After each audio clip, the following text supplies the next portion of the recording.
Good evening friends, कैसे हैं आप सब। आशा करते हैं कि बहुत ही अच्छे होंगे।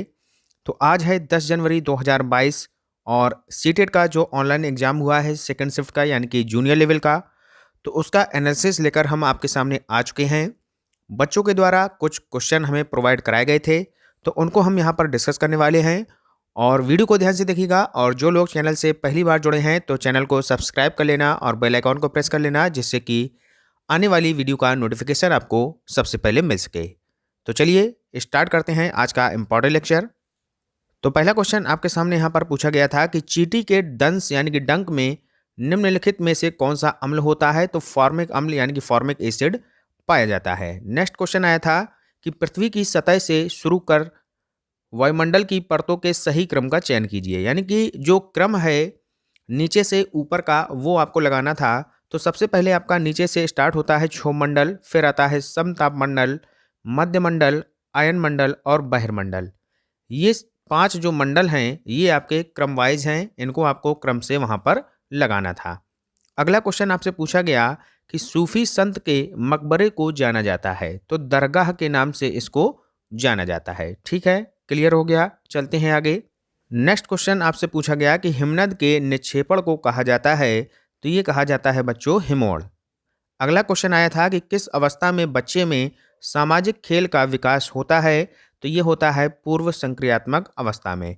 और ये अवस्थाएं किसके द्वारा दी गई थी, तो जीन पियाजे के द्वारा 4 अवस्थाएं आपकी बताई गई थी। पियाजे का जो सेपरेट वीडियो है वो हम पहले ही आपको प्रोवाइड करा चुके हैं, चाहे वो पियाजे हो, वाइगोस्की हो, स्किनर हो, ये सारे के सारे वीडियो आपकी जो है प्लेलिस्ट में वहाँ पर मिल जाएंगे। और इस समय हम आपको ईवीएस का पोर्शन करा रहे हैं टॉपिक वाइज, तो वो भी आप लोग कंप्लीट करते चलिएगा। जिनका एग्ज़ाम आने वाली शिफ्टों में हैं तो वो लोग वहाँ से उन वीडियो को देख सकते हैं, और काफ़ी हेल्पफुल होने वाले हैं। सारे क्वेश्चन आपको वहाँ से मिलने वाले हैं, तो आप लोग जो है प्लेलिस्ट में वहाँ पर वीडियो जाकर देख सकते हैं। आगे बात करते हैं। अगला क्वेश्चन आया था लेव वाइगोत्स्की के अनुसार आधारभूत मानसिक क्षमताओं को मुख्य रूप से किसके द्वारा उच्चतर संज्ञानात्मक प्रक्रियाओं में बदला जाता है, तो ये बदला जाता है कौन सी क्रिया के द्वारा, सामाजिक पारस्परिक क्रिया के द्वारा। चलते हैं आगे। नेक्स्ट क्वेश्चन यहाँ पर दिया है कि प्रतिशत के अनुसार पृथ्वी के वायुमंडल में कौन सा प्रमुख संघटक है, तो नाइट्रोजन जो है ये सबसे अधिक मात्रा में 78% यहाँ पर पाई जाती है। इसके बाद नंबर आता है आपका ऑक्सीजन का, वो लगभग 21% तक होती है। नेक्स्ट क्वेश्चन की बात करें तो संज्ञानात्मक विकास के लिए किस मनोवैज्ञानिक ने संस्कृति और भाषा पर जोर दिया था, तो ये दिया गया था वाइगोस्की के द्वारा। अगला प्रश्न है नई शिक्षा नीति यानी कि एनईपी 2020 का लक्ष्य किस वर्ष तक 3 से 18 आयु वर्ग के प्रत्येक बच्चों को गुणवत्ता व समावेशी शिक्षा प्रदान करना है, तो ये लक्ष्य रखा गया है वर्ष 2030 तक।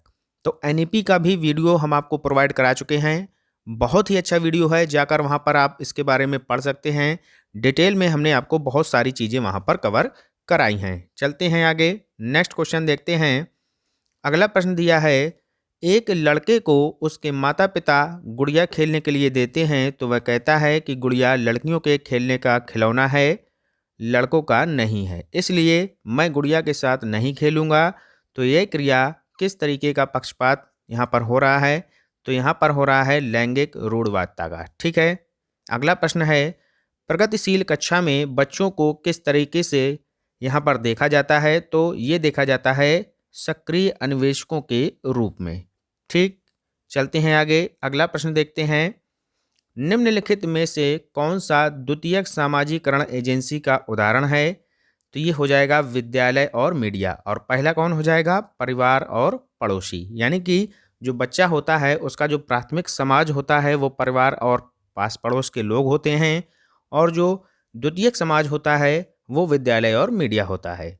अगला प्रश्न है यहाँ पर कि जब एक शिक्षिका दृष्टिबाधित शिक्षार्थी को कक्षा के अन्य शिक्षार्थियों के साथ सामूहिक गतिविधियाँ इनमें यहाँ पर शामिल करती है, तो यह क्या कहलाता है, तो यह कहलाता है समावेशी शिक्षा की भावना के अनुसार कार्य कर रही है। यानी कि अगर कोई शिक्षिका है वह दृष्टिबाधित जो शिक्षक है जो शिक्षार्थी है उसको भी शामिल करके सभी के साथ एक साथ वहाँ पर उसको शिक्षा प्रदान कर रही है, तो ये समावेशी शिक्षा की भावना यहाँ पर प्रकट होती है। अब आपको यहाँ पर समझ में आ गया होगा। नेक्स्ट क्वेश्चन यहाँ पर दिया है कि भाषा अर्जित करने के संदर्भ में डैश सर्वाधिक महत्वपूर्ण है। तो क्या सर्वाधिक महत्वपूर्ण है? तो ये है आपकी समृद्ध भाषा और परिवेश। अगला क्वेश्चन है कि बहुभाषिक कक्षा में बच्चों की भाषाओं को स्थान देने के लिए आवश्यक क्या होता है? तो शिक्षक बच्चों के मातृभाषा प्रयोग को स्वीकार करे, ये आवश्यक होता है। यानी कि जो बच्चों को शिक्षा देनी है वो उनकी मातृभाषा में प्रदान करनी है। अगला क्वेश्चन है कि 8वीं कक्षा में पढ़ने वाली रुबीना लिखने में बेहद कठिनाई अनुभव करती है। तो यह संभव है कि वह ग्रसित है। किससे ग्रसित है? डिस्ग्राफिया से ग्रसित है। चलते हैं आगे। अगला प्रश्न आपके सामने दिया है, उपचारात्मक शिक्षण सहायक होता है किसमें?